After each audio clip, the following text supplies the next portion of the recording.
Kartik? Yeah. Tomorrow's the last one? Tomorrow's the last day.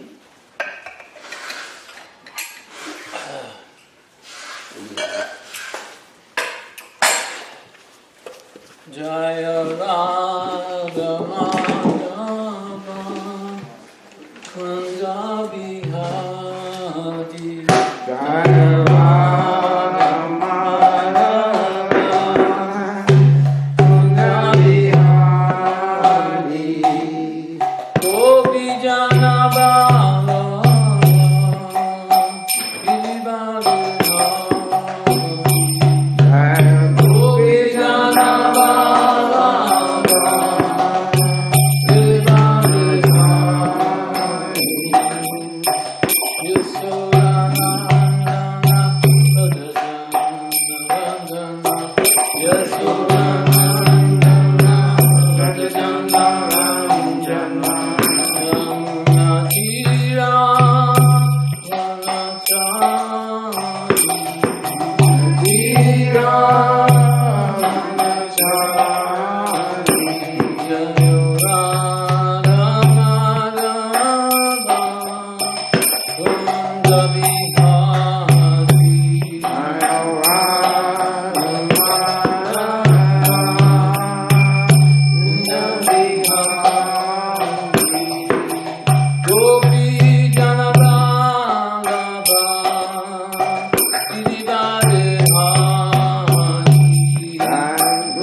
Srimad Bhagavatam ki jai. Om Namo Bhagavate Vasudevaya.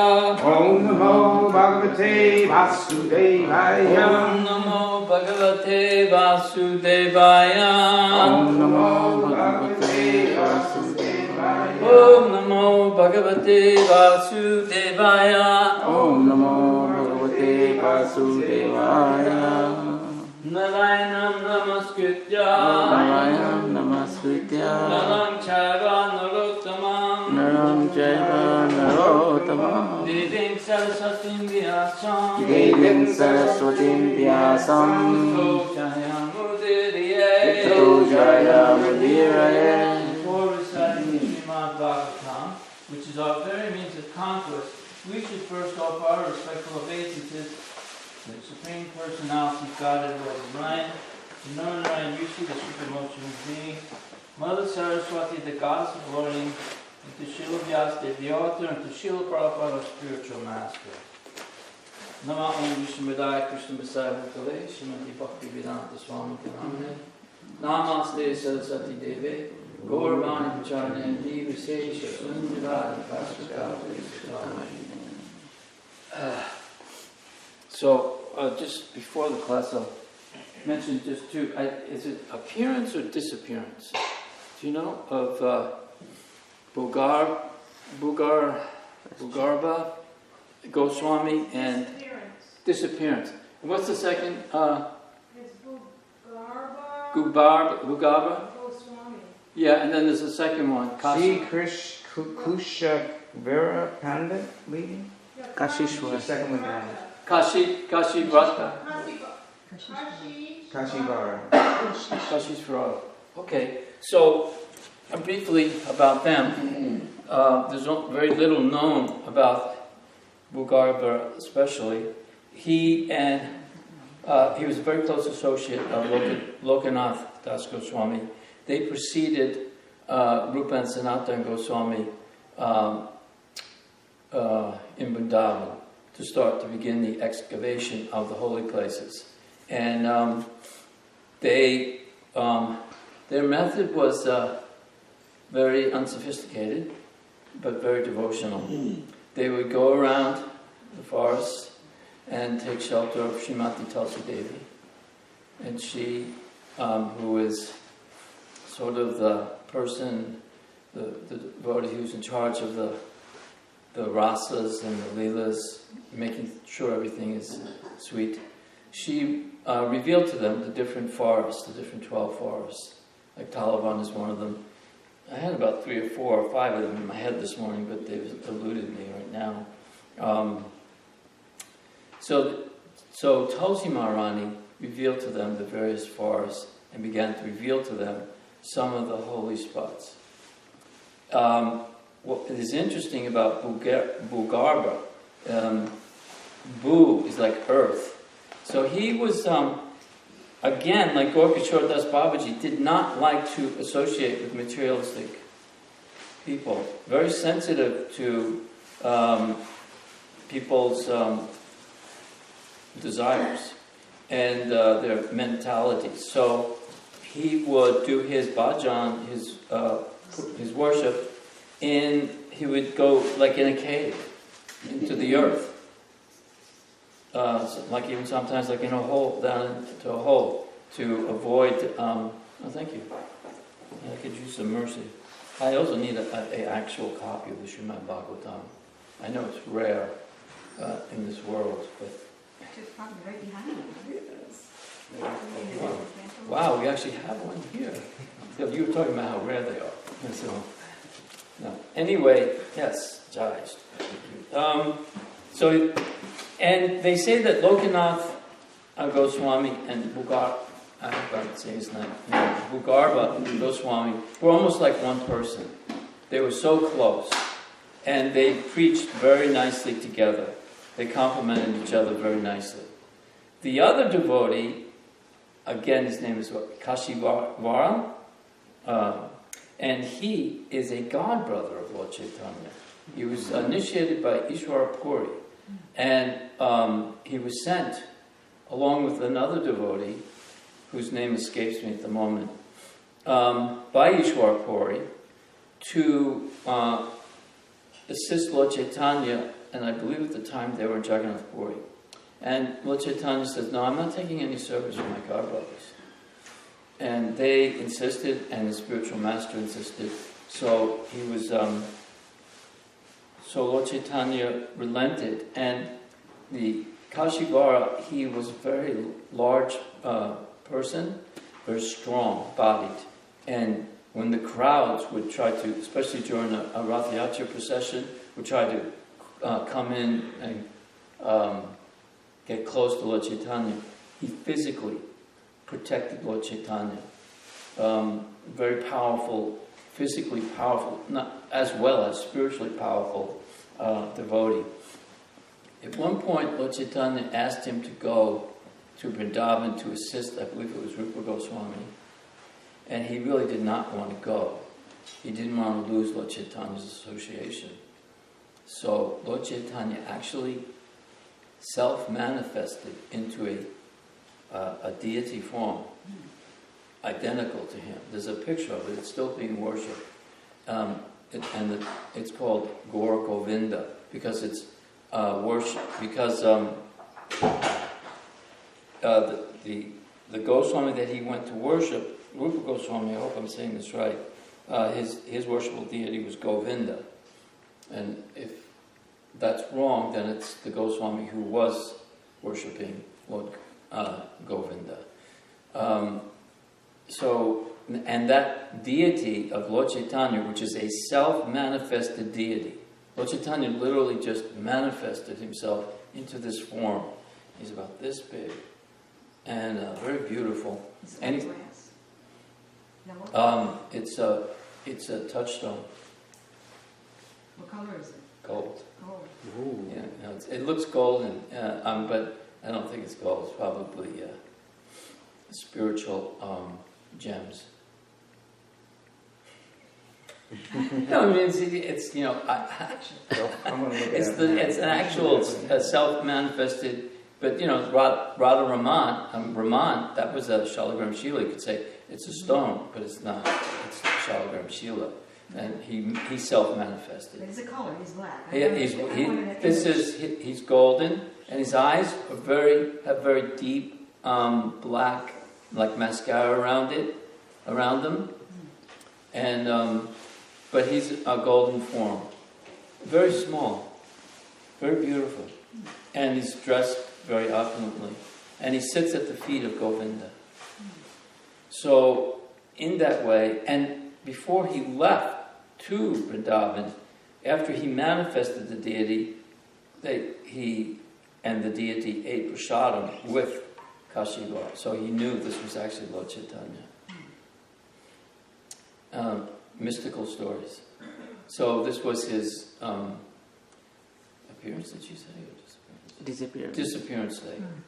And they have, both of them are part of the 64 samadhis in Vrindavan. So they're very important devotees.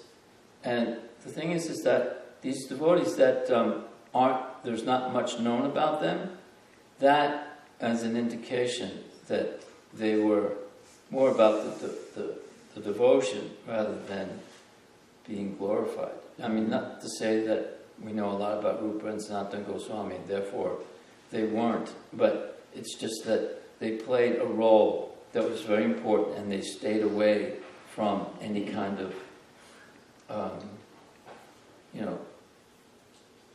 gathering followers and so on. So anyway, this is a very auspicious day. And today's verse is text 3 of the 18th chapter of the Srimad Bhagavatam. And okay. Utstrija Sarvata Sangam Vigyata Jita Samstiti Utstrija Sarvata Sangam Vigyata Jita Samstiti Vayasakir Jahau Shisho Vayasakir Jahau Shisho Gangayam Swam Galevaram Gangayam Swam Galevaram. Okay. Utrija sarvata sangam Utsrija sarvata sangham Vigyata jita samstiti Vigyata jita samstiti Vyaya sakir jahau shisho Vaya sakir jahau shisho Gangayam swam kalevaram Gangayam swam kalevaram Utrija sarvata sangam Utsrija sarvata sangham Vigyata jita samstiti Vigyata jita samstiti Yeah, let me do that one again. Vigyata jita samstiti Vigyata jita samstiti Vayak shakir jahau shisho Vaya sakir jahau shisho Gangayam swam kalevaram. Gangayam swam kalevaram. Next. I think you would be next. Yes. No, senior devotee. Yes, it's you. Yeah. Utsrija sarvata sangam Utrija sarvata sangam Vignata jita samstiti Vigyata jita samstiti Vaya sakir jahau shisho Vyasakir jahau shisho Gangayam swam kalevaram Gangayam swam kalevaram Yustika Sarvata Sangam Utrija sarvata sangam Vigyanta Jati Samsiti Vignata jita samstiti Vyasaka Jano Shisho Vaya sakir jahau shisho shisho Gangayam Swam Kilevaram Gangayam swam kalevaram Utrija Sarvata Sangam Utsrija sarvata sangam Vijanata Jita Samstita Vigyata jita samstiti Vayaka Jaya Sisha Vaya sakir jahau shisho Gangaya Swam Kalevaram Gangayam swam kalevaram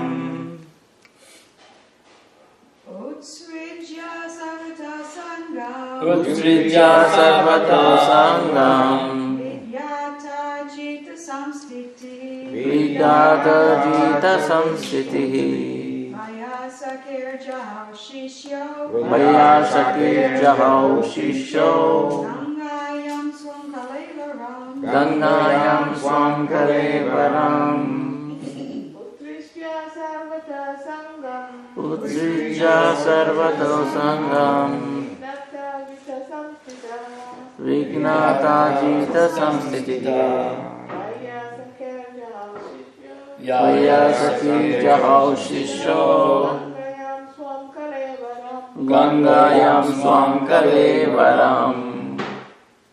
Okay, so word for word. Utrija, Utrija after leaving aside. After leaving aside Sarvata, Sarvata, all around. all around Sangam, Sangam association. Association Vigyata, Vigyata, being understood. Being understood Ajita, Ajita but one who is never conquered. one who is never The conquered personality of Godhead. The personality of Godhead. Samstiti, Samstiti, actual position. Actual position Vyasakake, Vyasake unto the son of Yas. unto the son of Vyas. Jahau, Jahau gave up. gave up Sishya, Sishya as a disciple. As a disciple, Gangayam, Gangayam, on the bank of the Ganges. on the bank of the Ganges. Swam, Swam is his own. his own Kalevaram, Kalevaram material body. material body So I'll say, and then you repeat, please.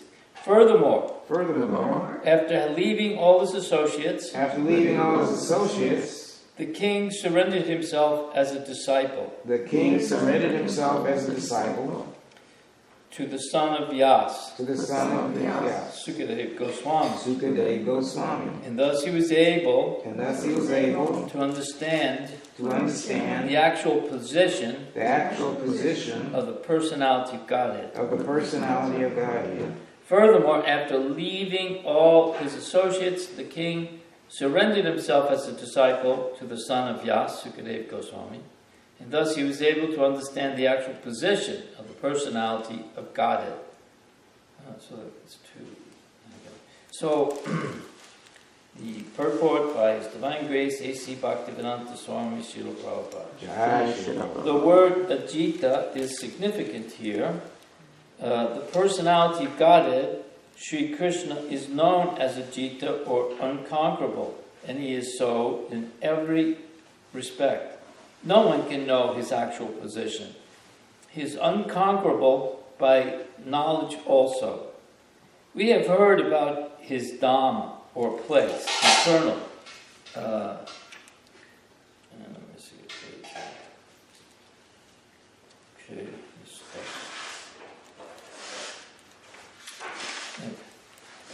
Goloka Vrindavan. But there are many scholars who interpret the abode in different ways. But by the grace of a spiritual master like Sukadeva Goswami, unto whom the king gave himself up as a most humble disciple, one is able to understand the actual position of the Lord, his eternal abode, and his transcendental paraphernalia in that Dhamma, or abode.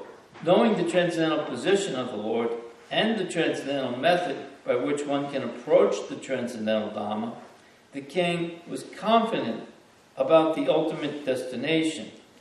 And by knowing thus, he could leave aside everything material, even his own body, without any difficulty of attachment.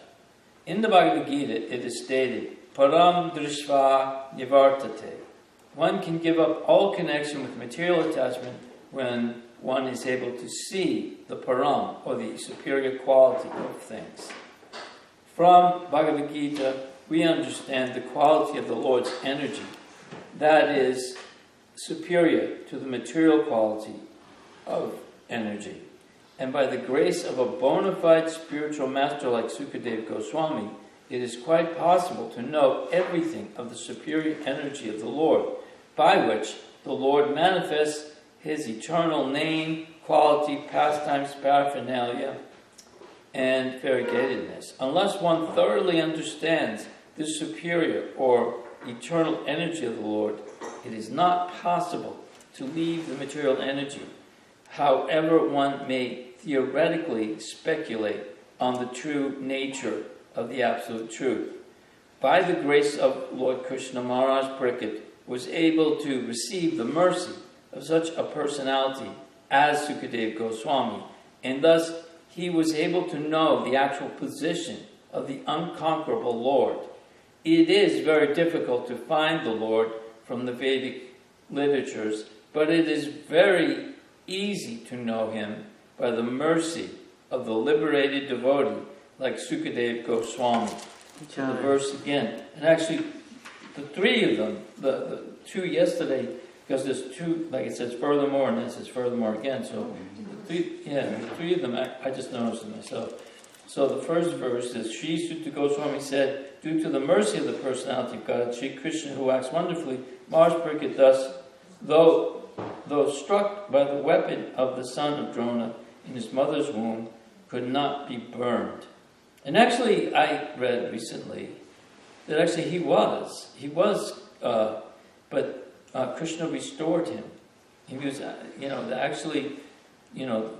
weapon had disintegrated and he was restored.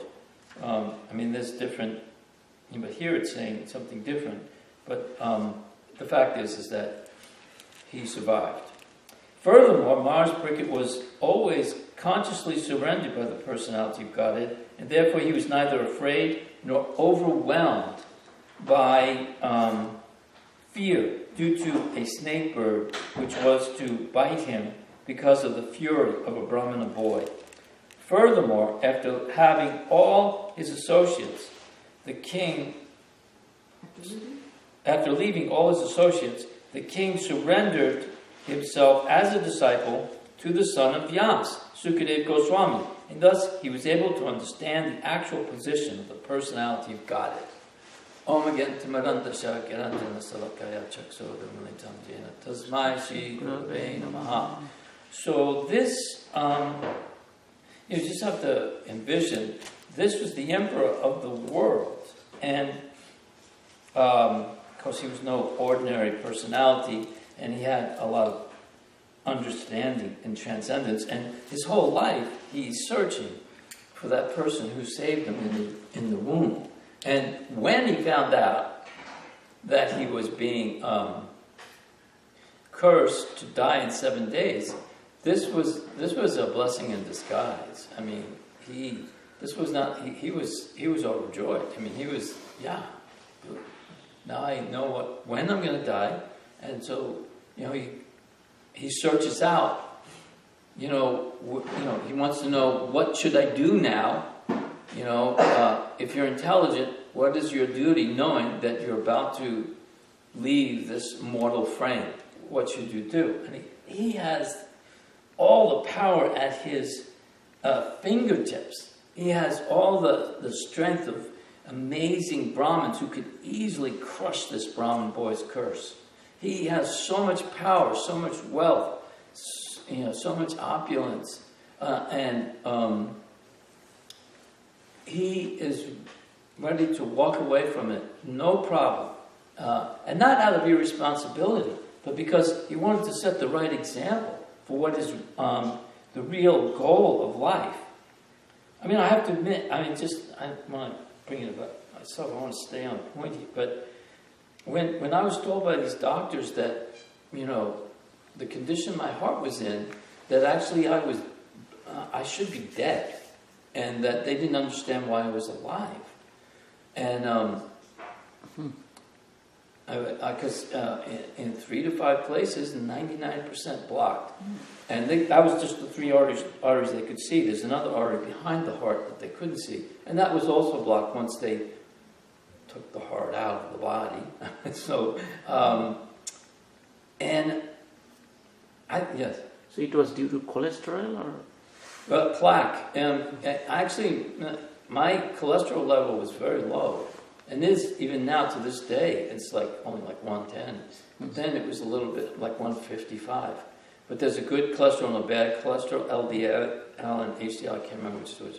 But the point is that in my DNA pool, I create plaque, which is a byproduct of cholesterol, but it also, some bodies can create more plaque than others. And the men on my mother's side of the family have this issue.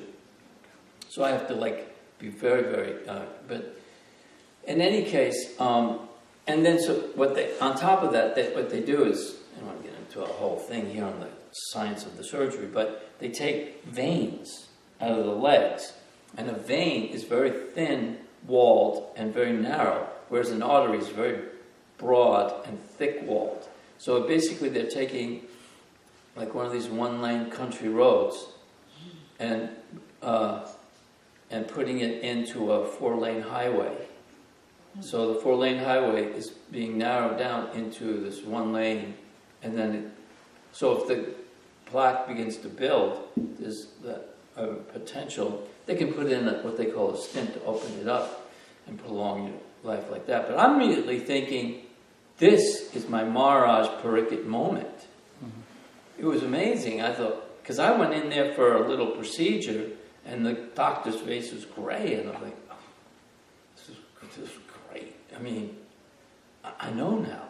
It's time. He said, you should be dead right now. I don't know why you're alive. You should have died a year ago or 2 years ago. You've already had a heart attack. I didn't even know. They call them silent heart attacks or something. So I know now what it is, though. But in any case, but then I realized, I looked over at my wife, and I realized that I needed to do something about her.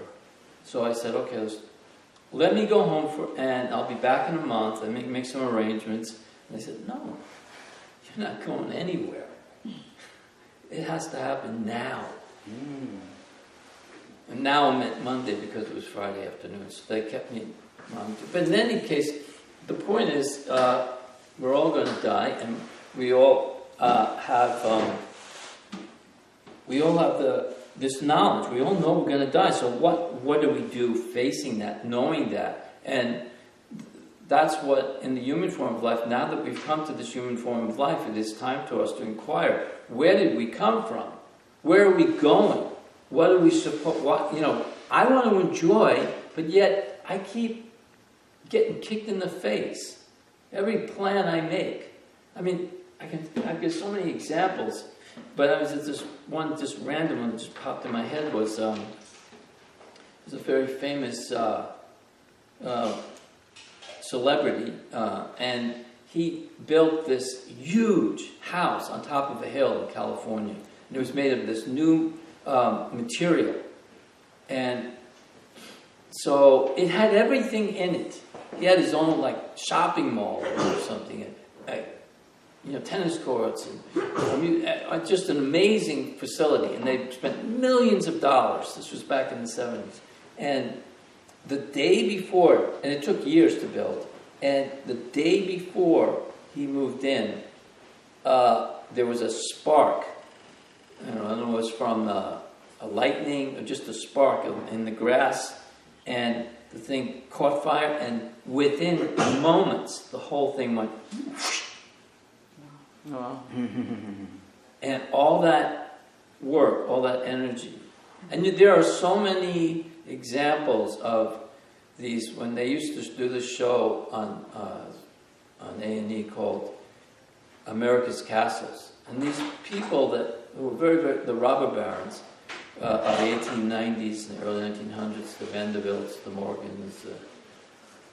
So they would build incredible, beautiful homes and estates and the Biltmore, and they would bring things over from Europe and try to recreate a European villa and so on. And in every case, none of these people ever got to really live in them and enjoy them. Something tragic would happen. Their wife or their daughter would die. Every situation, they would be there for maybe a year to 5 years, and something tragic would happen. And then the rest of the family couldn't maintain it, or if he was left alone, the whole thing was just a monument to his misery. I just heard Radhanath Maharaj talking about, he was walking through the rice paddies in Thailand. It's already 8:15. Anyway, so he was walking through the rice paddies in Thailand. It doesn't say who the personality was, but he said, and it doesn't say what year it was, but he said, this person was one of the most successful, famous celebrities. He had his own TV show, and he was in lots of movies, being paid millions of dollars, and every female guest that would come on his show, he was having, relations with, and he's going to all the best parties. He's associating with the elite of the Hollywood and celebrity world, and he says that every one of them hate each other, and they pretend to like each other, but they all can't stand each other, and they're all miserable. And he pointed to somebody working in the field, in the rice paddy. He said, I would give anything to have that man's life. Because he knows exactly what his purpose is. He knows exactly what to do. There's no pressure on him for this thing or that thing. And he knows his family. He has a family. He trusts his family. He trusts his friends. The grass is always greener on the other side. Then when you find out, oh no, actually, maybe I'll go back to the celebrity life. But, in any case, there's no happiness in this material world. Especially not on the earth planet.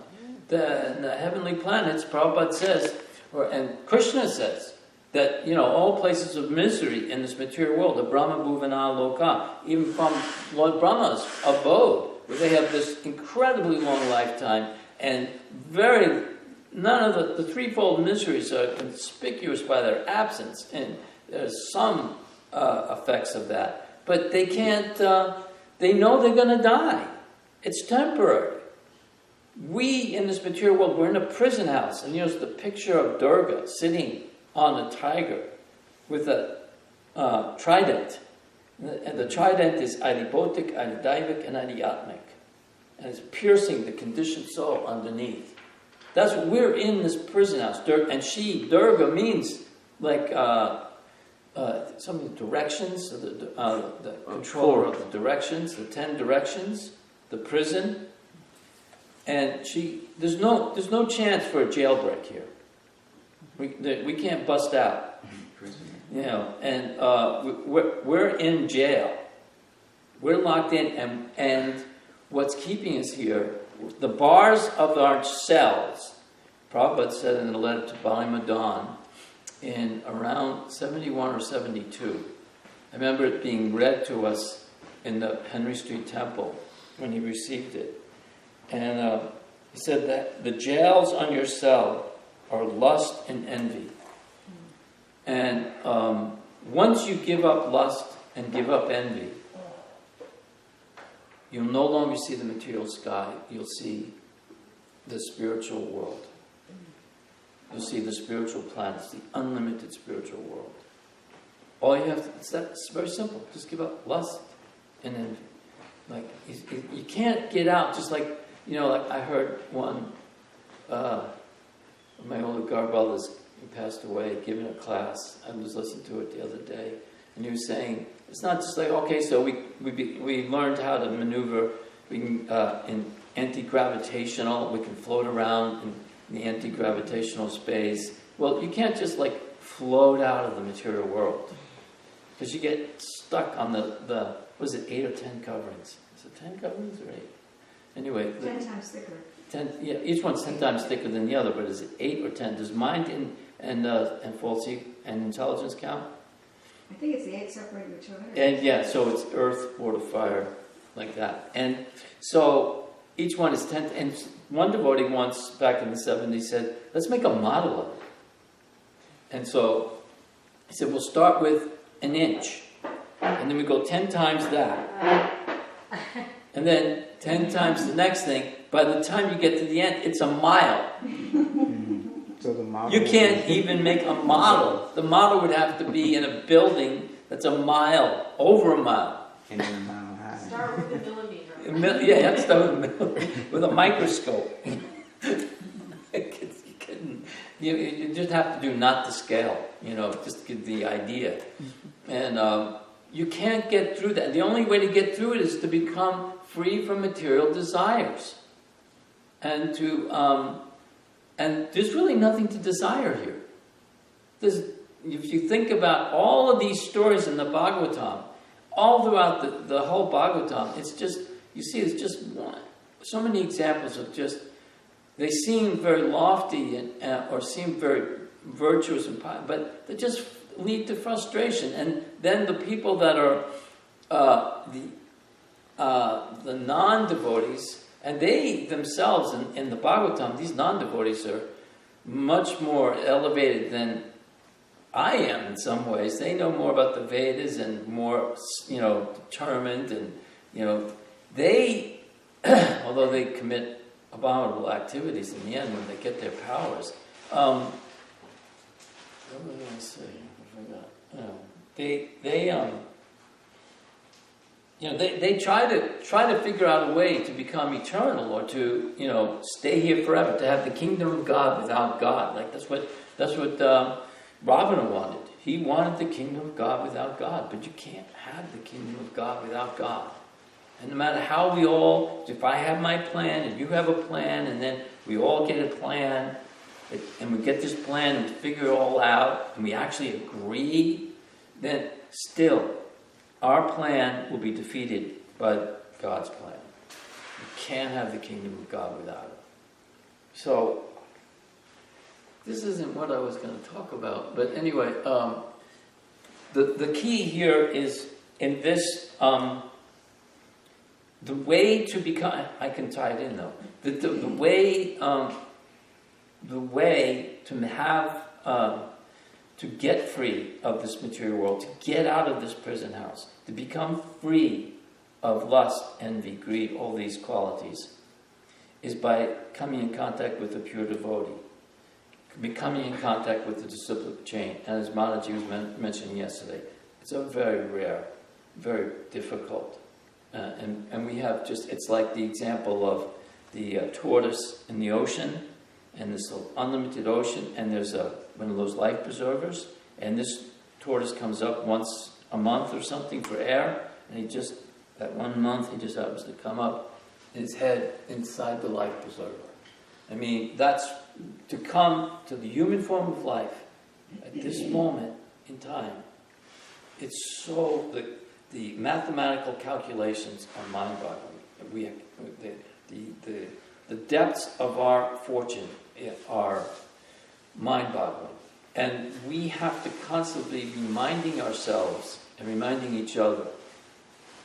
And because the thing is, we become complacent, and we start to, it seems like it's a routine and it becomes complacent. But the fact is, by coming to the Bhagavatam class and hearing these pastimes and the words of Sukadeva Goswami, who of the 12 Mahajans probably is the most important one, because he knows, he has the most information. And you know why he's called Sukadev? He is, because it means parrot, and when a parrot bites a fruit, that fruit, there's something released, and the fruit becomes sweeter. And so he's a very, very rare personality. As a matter of fact, it's said that in the 10th canto, that when he speaks, he never mentions the names of the gopis. Because if he did, he would just go into deep samadhi and wouldn't be able to speak. He just mentions gopis. That's why you don't see the name of Radharani, or you don't see... He doesn't mention these things, because his level of confidential love is so high that he can't mention those things. And so what we're getting a chance is to eavesdrop on these things. And by the way, the Uddhava Gita is Krishna speaking to Uddhava. Mm-hmm. It's not that Uddhava spoke the Gita to someone else. Krishna spoke and... I didn't say wrong, did I? What? I didn't say that. So somebody said, who is Uddhava speaking to? I thought I heard that. Okay, so I misunderstood. And then the term for someone who can hear something once and remember is Shruti Dar. Shruti Dar. You hear once, hear forever. So, in those days, things were heard once, heard forever. So... And the Shruti box is a instrument that gives tones, right? Is it? The little Shruti? I need to remember now. I thought Shruti was a name for instrument too. Anyway, so this I can't remember. I know there was something. So let me put it like this. Right now, there are two men in the Antarctic, and they're trying to do something that no man has ever done before. And that is to cross Antarctica by themselves. They're not together, but they're near each other. And many people have tried in the past, not many, but several, and most of them have failed, and some cases they have failed by dying within 100 miles. I think it's 900 miles wide. And because, first of all, of the cold, but they have whiteouts. I don't know if you've ever been in a whiteout, but when you're in a whiteout, which is like the snow is so strong, you can't tell what's up, what's down, what's right, what's left. You have no sense of, you just feel like you're floating in this. I had that experience once in a car up in British Columbia.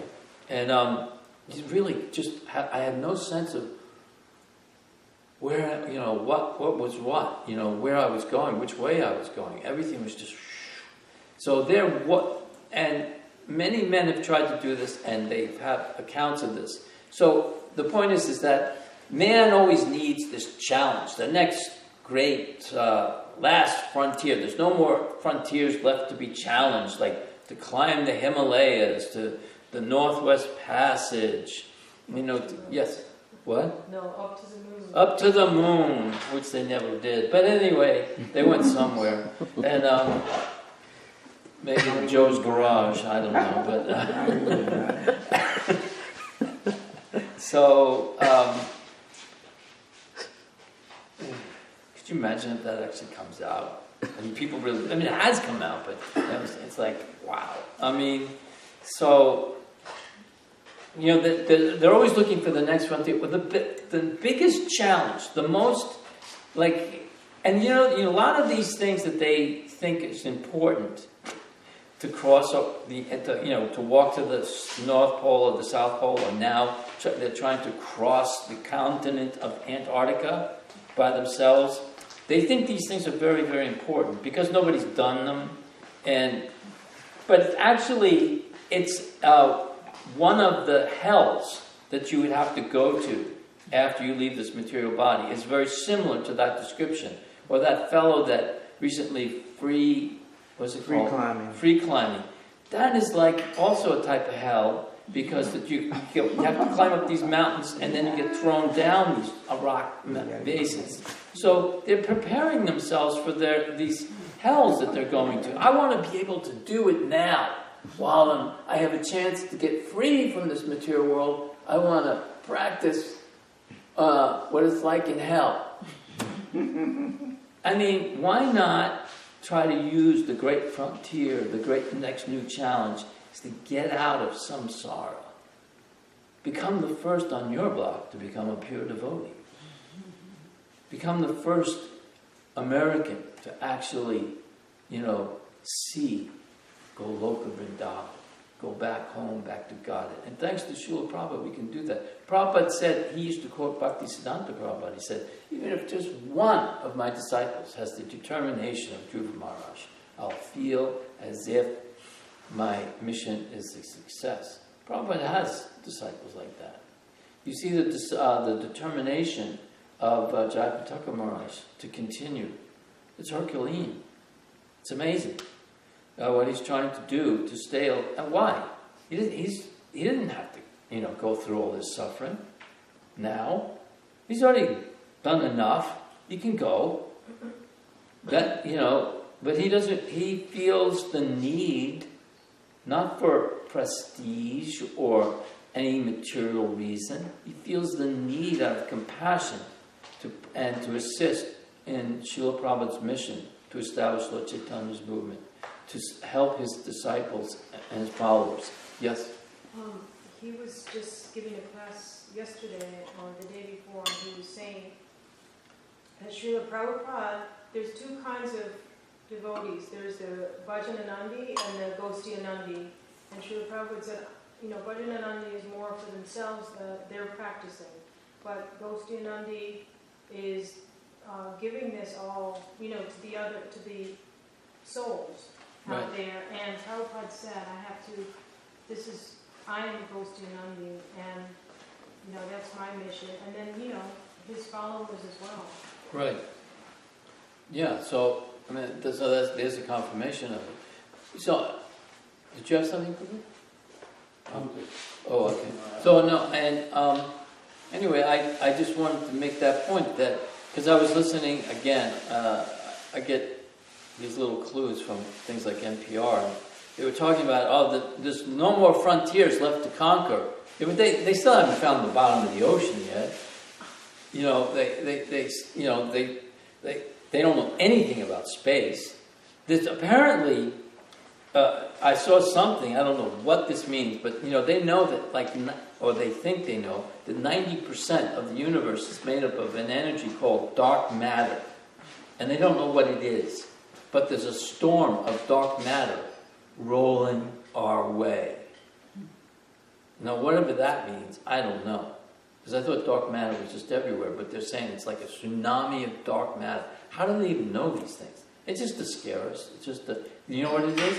Like when Prabhupada said, when he was being told on the first moon landing, he was being just given a description of what was happening. And he said, no, they haven't gone. He said, you know what this is all about? He said, they want to raise taxes.